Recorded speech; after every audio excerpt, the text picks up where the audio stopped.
Hello everyone, and welcome to commentary number 5 of XMETAS. This is episode 5, and I'm sorry about lack of updates about the season finale, but I'm trying to get myself writing on that, but my friend who's going to help me write is not available, and I need to get a hold of her so we can get this going. But she's busy, and everyone's been sick, and it's just been, a nightmare. And I'm in the process of trying to move out, so that's going to take me a while to do. So back to the actual episode. I was really looking forward to doing this one because it has Pietro! Yee! He's my second favorite X-Men character ever. And that's one reason of two reasons, because one of his personality, he's just such a jerk. He's just such a big jerk, and I just love him for it. And his white hair, and I think that's awesome. And my second reason is because of his voice actor, Richard Ian Cox, because he voice acts my hero, Inuyasha. God, I love that man. He's my favorite voice actor on the planet. Yeah, this little bit is stupid. How the bloody hell could nobody else see this? This is not possible. Look at this! Go to the floor! You would notice that! How the bloody hell was Storm the only one who noticed that? Ugh. Yeah, I drew this picture just a couple of minutes took me to do. It's like, please stand by. Just that little crappy little drawing I did. And Dragostad Day, I love that song. Just, how the bloody hell did nobody else see that? That is not possible! She was not in the front row and she saw it! And even, what about the other players? Nothing? Yeah, the almighty power of plot convenience. Ugh, that drives me nuts. For my actual voice of Pietro, my voice was practically destroyed trying to do this voice because, excuse me, I'm trying to get this tone down of trying to sound just like him, and I'm failing at it. I'm absolutely failing at sounding like Pietro. I wish I could get that tone that that Richard somehow manages to keep, but I can't. I'm trying so hard to sound like him, and I can't because I'm a girl. But I don't think that's a legitimate excuse, but yeah, I just try so hard. Like, my sore throat, it gives me a sore throat, trying to get Peter's voice down, and it's inconsistent, but this is my first time trying this voice, and I'm trying to perfect my little thing. But obviously I'm not succeeding. And that, the implication of the running joke of Pietro assuming to be gay, that's not bashing gay people, I just want to make that clear. That's more like a reference to, like, Kuwabara from Yu Yu Hakusho Abridged, how somehow he's making gay jokes at Kuwabara's expense. Not really making fun of the fact that he necessarily is, because he isn't. I mean, he has a wife and kid, for God's sakes. I know they're divorced sometime, but that doesn't prove anything. Yeah, Pietro's character is straight, but people seem to be under the implication that maybe he isn't. Not quite sure why, but there's that, so I'm just sort of poking fun of that. And for Evan's voice actor, yeah, it was Tayakanshi's brother. He's very nice to do this. And he volunteered to be Evan and volunteered to be Magneto, and it stuck ever wins. Yay! So thank you very much for that. And I wanted to do a short little joke here, like Storm's trying to talk to the professor in her mind. Delete scene, I'll talk about that maybe in the other comments, because I went over the joke now, because I rambled on. Where did you come from? Well, when a man meets a woman, that was a rhetorical question. Yeah, you give me a stupid question, I'll give you a stupid answer. Like, where did you come from? Did you not get a lesson on the birds and the bees? And how could he not see this chap? I mean, come on, Evan, you've known this guy for how long? Really? Oh, I'm just gonna give you free money, even though I hate your guts. What's the catch? No catch at all. Yeah, right. Oy vey. You have no sympathy from me. Yeah, it seems highly suspicious. No, it isn't. Okay, if you say so. Just like that. Oi. Ugh, drives me nuts. Stupidity of these people. Let's see, what else is there to really discuss?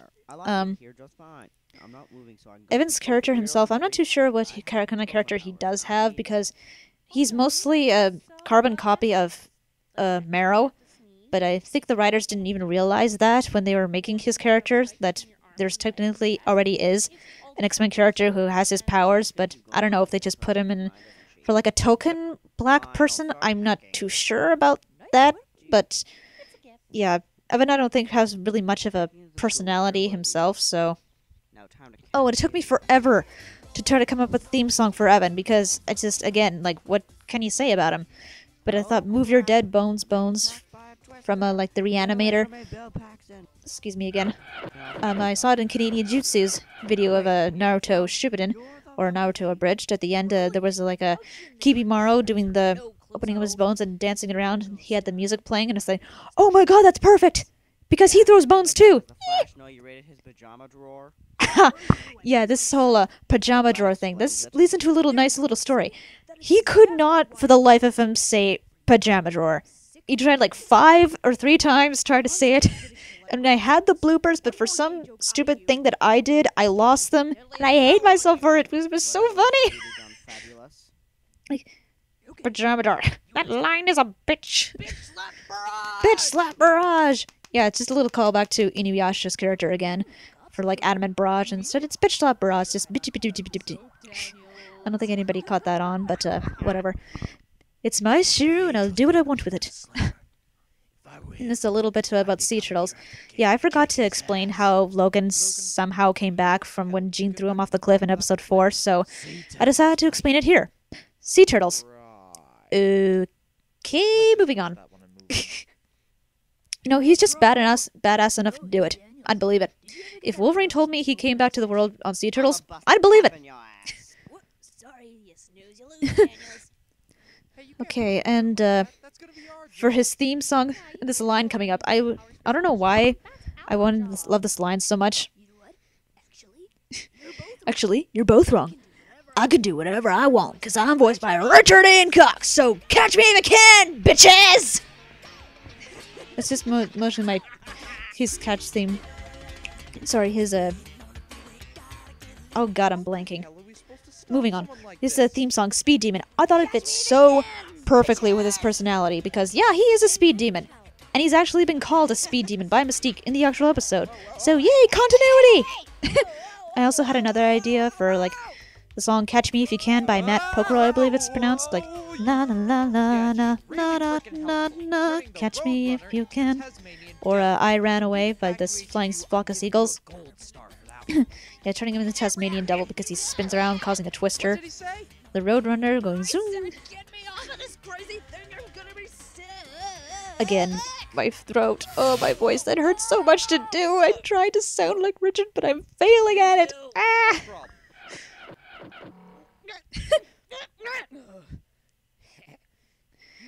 And, yeah, don't public schools usually have, like, video cameras or surveillance or something like that? Well, I'm sure he would get away with it because he's, like, super speed or whatever, but still. Oh, this bit's with the cops. The Scottish cop. What's all this, then? I think you should accompany us back to the yard. Ooh, I like yards. Hey, you lied to me. This isn't a yard, it's a jail. It's a line from Shanghai Nights that I absolutely love. When they were in Britain and Owen Wilson gets thrown into jail with Jackie Chan, don't ask. Okay, if you want to know what Pietro was saying, I think I can remember what he was saying, just let me get into the mood. And every day I got Evan making getting jokes about me, and you being evil is causing me serious psychological harm. I mean, I try all I can to do for you, and I feel like it's not good enough for you. I mean, why won't you love me? I feel like you don't even listen to me, and you're not even listening to me, are you? That's essentially what he was saying over the Magneto's monologue. And this whole bit of the thing about them between pretty much sums up their relationship. Like, Daddy, please love me. No. Please? No. Why won't you love me? He tries and tries. Yeah, he'd have some serious daddy issues. If your dad was Magneto, you'd have some serious issues too. Look at Wanda, for God's sakes. She's got problems. Pietro was lucky to make it out of there alive. Yeah, you spin me right round. Yeah, I thought I'd just fit the scene, and I believe that's all I have to say about this, so I'll catch you guys later. Thank you. Bye.